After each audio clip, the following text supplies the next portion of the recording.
am a graduate of Bachelor of Elementary Education, major in General Education. I also have completed my academic requirements in Master of Arts in Elementary Education. 4 years and 10 months as a grade 4 classroom teacher in Sigayan Elementary School. So I have a total of 6 years and 11 months of teaching experience. In school, I actively participate in different activities or events. I am a school reading coordinator where I promote the love for reading.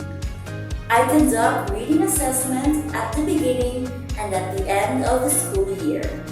I also make and create own reading materials for our learners. Another activity that I also enjoy is during scouting season, where the learners develop their outdoor and leadership skills. I've been an adult leader for 4 scoutings in Boy Scout and in Girl Scout of the Philippines encampment. And also, I host different school and district events and even hosted webinars during pandemic. And lastly, I organize outreach programs for children with the help of my friends and colleagues. My goal as an educator is to inspire a love for learning and equip students with skills to think critically and independently. I believe that learning should be an active and engaging process where students are encouraged to explore ideas. Collaborative projects because some children learn best when they are in a group. Another is through hands-on activities. So these will cater different learning styles and ensure that each student can connect with the material in a meaningful way. I also want that students will not just be excellent academically, but to become lifelong learners who are curious and thoughtful and prepared to contribute to the world. Examples of these classroom lessons that they can apply in real-life scenario is using mathematical operations. So those are just one of the few examples of lessons that can be used in real life. But there are so much more lessons to love. As they go along with learning, they will appreciate and develop the love for learning. Lesson plans are very important, for we cannot teach without this. All components are very significant, but I selected 4 of them, and that are, for me, very helpful in creating the whole learning process of the learners. So these 4 components for me are: first is the learning objectives, second, materials and resources, third is assessment and evaluation, and last is the reflection or feedback.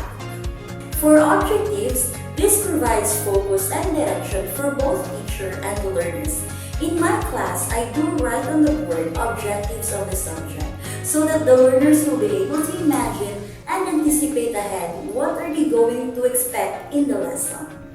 For the materials and resources, these are very necessary since children learn best when they are able to see things, to touch, smell, and hear the object.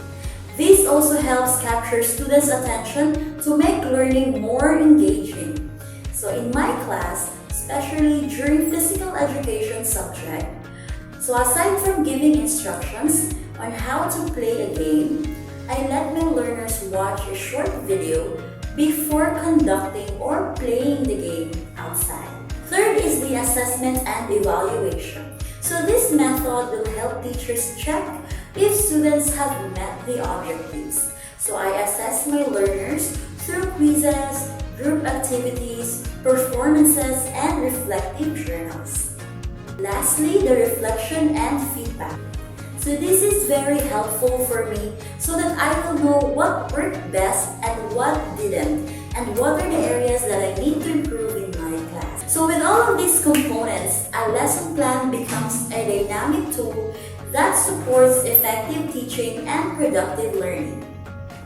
So I would like to share this student that challenged my patience and effort.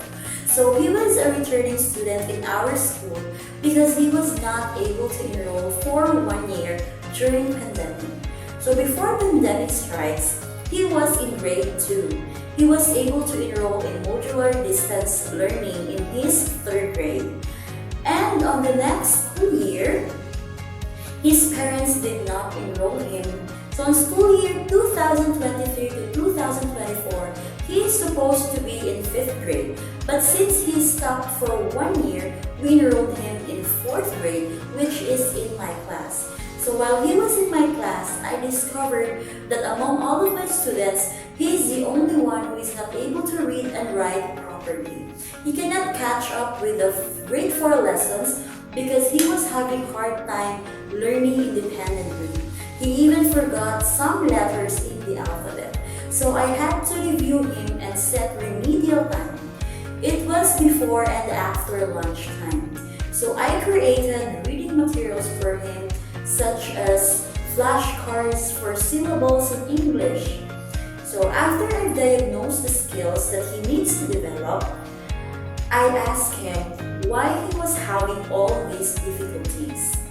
And he answered that during pandemic or during the 1 year that he stopped schooling, no one in his family would teach him basic reading and writing skills because his parents are illiterate. And because of poverty, their family prioritizes work, so this kid goes out to help in carpentry works and fishing. And because of that, I fully understood him and was even more motivated to help with him in class. I also asked help from our grade 1 teacher and other colleagues some best strategy for him. I was more patient in conducting remedial sessions for him and encouraged him to help himself too and be determined in class.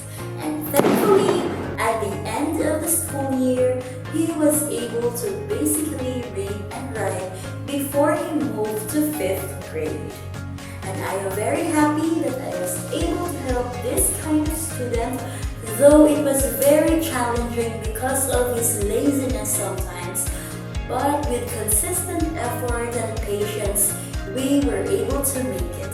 Now he can cope with the lessons in 5th grade because he already have the basic literacy skills.